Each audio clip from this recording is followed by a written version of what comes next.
Does Russ deserve any of the blame here, or is he too new? There's a lot of blame to go around, Skip. But they're not playing defense. They're turning the ball over. Skip, can we stop pretending that Russ is something that he's not? He's an inefficient, turnover-prone point guard. Thank you. Yes. Preach. He will have a game or two where he has 13, 14, 15 assists. He will have a game where he has 13, 14, 15 rebounds. Yeah. He'll have a game where he's efficient at shooting the basketball. Mm-hmm. He will have those games, but those are more anomalies. But this is what we can always normally count on more times than not. He's going to turn the ball over at a high rate. You just hope the turnovers don't come at the most inopportune of times. Great you point. see it in the clip we just showed. He's shooting a step back like he's Dirk Nowitzki. You got Kawhi. Now Kawhi didn't have a great shooting night, but Paul George had got it going in the fourth. He got it going. And so instead of him trying to find Paul, but that's what he does, Skip. He's like, I'm going to do this one. I got this one. But they don't play defense, Skip. They really don't.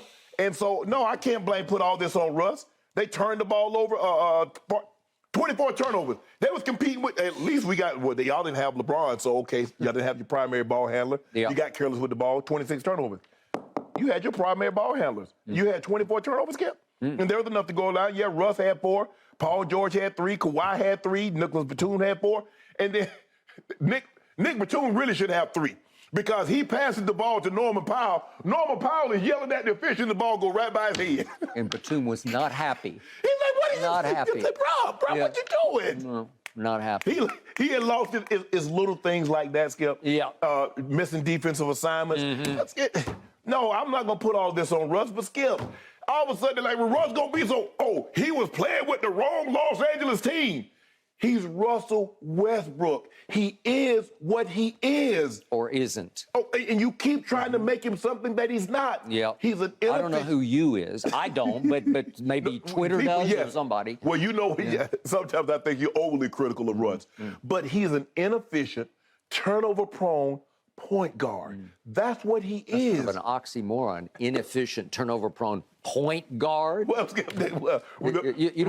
his title. Whether he's a point guard or not, that's his title. Paul George calls him, we needed a floor general. A floor general? A floor private? Yeah. What? Yeah. A general? I don't get general. Help me out. Yeah, I don't get the general. You might be talking about the Shaq commercial, the general. Yeah, that's what you might be talking about. That one. Okay. Another one I first guessed. I said the Clippers are doomed. I think their pride got to them. Pride goeth before the fall, as the Bible says. I think they looked from the basement up into the upstairs at the crypt and said, if the Lakers failed with him, we're going to show the Lakers we can do it. Right. We got Ty Lue at coach. Ty Lue will figure this out. You can't figure him out. Russell Westbrook is simply more trouble than he's worth. He will do some great things, seriously great things. He did some great things last night. He's done a few little great things in all 3 of his games. Right. More trouble than he's worth because he will do some other things that make him the equivalent to me of a human cloud. Like the cloud just hangs over the team because you know and I know the turnovers he makes are psychologically debilitating. They're demoralizing because they're so bad for a slam dunk first ballot Hall of Famer to make that the whole team sits back and says, my God, what is he thinking? Right. Well, he's not thinking. And he was born with, I guess, because he's got the worst pair of point guard hands I've ever seen. He just can't hang on to the basketball. But he has greatness in him because he plays so hard. But in the end, he plays harder for Russ than for the team. He's more of a me than a we. He is a stat machine of a solo act of a stat machine because he can put up numbers. Look, the numbers last night, they're pretty good. 14, 10, and 7. Okay, 14, 10, and 7. 7 and 10 if you want to go rebounds to assists, okay? But it's like he's 3 rebounds away from another triple-double. Yes. He had 4 turnovers, but they're lauding him for actually playing more conservative basketball in the 3 games with the Clippers. They've lost all 3 games. I'm not going to pin all the blame on Russell Westbrook because you can't. No. Because there's lots of blame to go around. But the mere fact that the Clippers, somebody upstairs, I don't know who signed off on this, but you've brought this up many times. Once upon a time, Kawhi Leonard chose to not go to LeBron. I'm going to the Clippers, but I need somebody to ride shotgun, and I want you, Paul George. I need you to come with me. Right. And it was reported, Russ called Kawhi. How about me? Take me, because I want to go home to Los Angeles, right? Yeah. And the report was Kawhi wouldn't even return his phone call. Didn't return the call. And now he's stuck, just as the Lakers used to be stuck, with Russell Westbrook at floor general. It's just hard for me to see a scenario that he didn't want to join forces with Russ 3-4 years ago, but all of a sudden he embraced Russ coming to Clippers now. What? It's hard. It could be people change their minds, situations change, and that could well be the case. It's hard for me to also see, Skip, that Russ is in LA with the Clippers and Kawhi didn't give some kind of blessing to it. Because, I don't know. Skip, listen, Paul George is phenomenal, but it's hard to see that he's better than Shai Gilgeous right now. And he was there. Okay. And what you gave up to get Paul George and what Shai is doing in OKC, Skip, I don't know. Okay, I got it. You're right. Now back to this drawing board that is falling to pieces right before your very eyes. Okay, with 4:45 left in the game last night, Ty Lue went back to Westbrook, whose numbers, as we just pointed out, were pretty good. The previous game, he did not play him. This is at Denver. Right. He didn't play him the whole fourth quarter or overtime because he said we caught a rhythm. Right. Well, they did. They were down 9 going to the fourth quarter, and all of a sudden Kawhi heated up and it started to click with Eric Gordon as quote-unquote point guard, and you kept pointing out, well, he didn't score any points at point guard. And he didn't score again last night. Okay, he didn't, but the rhythm looks good. Okay. It's because Kawhi was playing point guard. He was going solo. Paul George was playing point guard. They were handling the basketball, and it worked because they caught Denver at Denver, and as you know, they got the best home record in basketball. So to close the deal to the point that you forced overtime was pretty great. Right. No Russ. He sat at the very end of the bench because he pouts. It's like, I'm a first-ballot Hall of Famer. You dare to treat me like this? Well, last night he's back in the starting lineup. So 4:45 to go. Ty Lue says, okay, it's like with Russ. As you know, you're damned if you do and you're damned if you don't. Right. What am I going to do? Let's go with Russ. So let's see what happened. So they're down 6 at this point with 3:21 left. Let's see what Russ does first. Russell Westbrook stole the ball, and here he goes.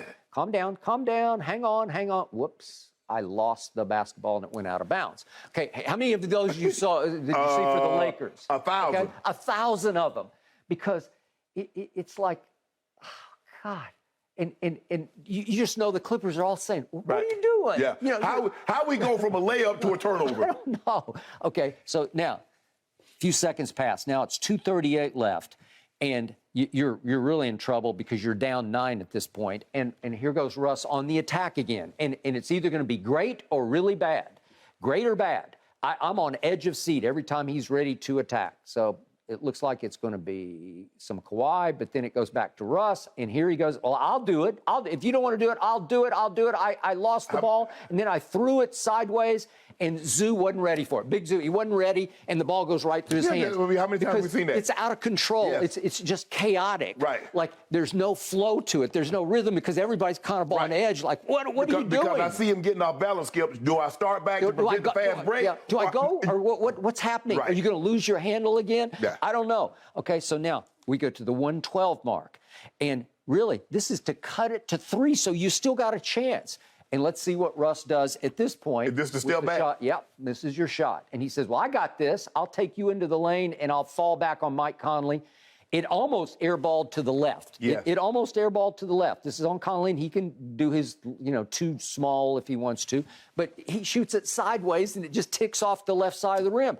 And it's a crusher psychologically for the basketball team because they're like, Russ, what are you doing, right? Well, I fault them for putting him in that situation. Okay. Because you put him in a situation and you basically clear it out. You look at where Kawhi goes. Kawhi goes to the 3-point line. Did. Paul George goes clear to the other side. So you said, okay, Russ, do your thing. Okay. That's on you.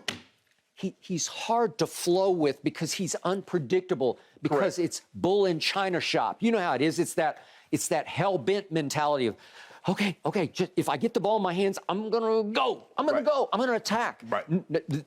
Outside of LeBron, nobody can attack better than Russ can at 6'3". He goes like a banshee at the rim, and sometimes great things happen. And then at the end of the game, there's still a vague chance here. It's 42 seconds left. This is vintage Russ because he gets an offensive rebound, and watch what he does with it. Here we go.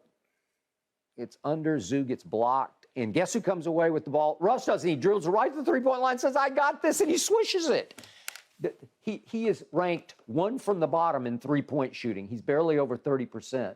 He's 148th out of 149 of ranked three-point shooters, and he makes that one. And all of a sudden you think, well, we got a little bit of a chance because that cut it to 4. Right. And Gobert gets a dunk at the other end, and the game's over. Okay? And you end up losing by 7 at home to a team that Minnesota, they're just not very good. They've lost 3 in a row. And they play without Cat. Yeah, there's no Cat. He's on the bench watching, cheering. Okay, you at home, you can't do this. Yeah, you got to win. You got to win this game. So they're 0-3 with Russ. It's more trouble than worth. It's hard. Eric Gordon said after the game, we feel like we got the deepest team in the league, but we have to develop some chemistry. Right. Well, Russ is not a catalyst. Right. He's the opposite of a catalyst. What's surprising about me, Skip, and you said, okay, and Ty Lue said, well, I left Russ in the game, didn't put Russ in because we had caught a rhythm. Yep. Do you realize the rhythm you was playing with Terrence Mann was starting at point guard? It was beautiful. You traded Reggie Jackson. You had inserted him into the starting lineup. You did. And he was playing unbelievable. I agree. And look at poor Terrence Mann. I love him. Yeah. You want to talk about heart and guts and savvy? He was 2 or 3 at 4 points, but he doesn't look like the same player. No, he doesn't look like the same player. So, and look at his minutes. He gets 22 minutes to Russ's 28 minutes. Okay? Well, you've taken him out of the flow of the starting lineup, and the rhythm of everything is off. Yep. So, man, I don't know. It's hard. Obviously, I picked the Clippers to win it all before the year, and now I sit at night watching them, and I can't even root for them because I'm dreading when Russ comes into the game. And by the way, Darvin Ham had the secret formula. I'll bring him in mid-first quarter, and I'll show him you could be the 6th man of the year. And it looked like for a while he was on an arc to win 6th man of the year. Yeah. And he goes to the Clippers, and they say, let's put him in the starting lineup. After you were playing so well with Terrence Mann in the starting lineup. Yeah. That's the only Skip, okay, you want to get him, and you says, okay, we need somebody that can push the pace, push the tempo, he can rebound, he can rebound the ball as well as any guard in NBA history. Yep. But Skip, come on. I mean, I just didn't see that. To your point, I can't blame him for X and Y and Z. It's just he's there. His presence is difficult to deal with because you know it, because you've been living with it for a year and 3/4, right? Yes. And there was a reason when remember, the last game he played for you guys was on past Kareem night, and you were there. That was the last time. And you came in the next day, and there was one pass that he made where LeBron's wide open up the court, and he just throws it sideways. It's almost like he aimed out of bounds to throw it, remember? Yep. And that was the last game he played, and on that night, you fell to 5 games under 500. I don't think it's any coincidence that Russ was on the team, okay? Yeah, it was... To watch him in person and to watch some of the passes that he makes, it's like, it just leaves you shaking your head. You shake your head, and now Kawhi's shaking his head just the way LeBron was shaking his head. Yeah, I don't think Kawhi is too happy. No, he cannot be happy. The drama and the soap opera that surrounds the Western Conference at the end of this season is must-watch TV, I'll tell you that. Thanks for watching, Undisputed fans. Subscribe here to get the very latest from Skip and Shannon. Plus, go watch a few segments from our other shows on FS1.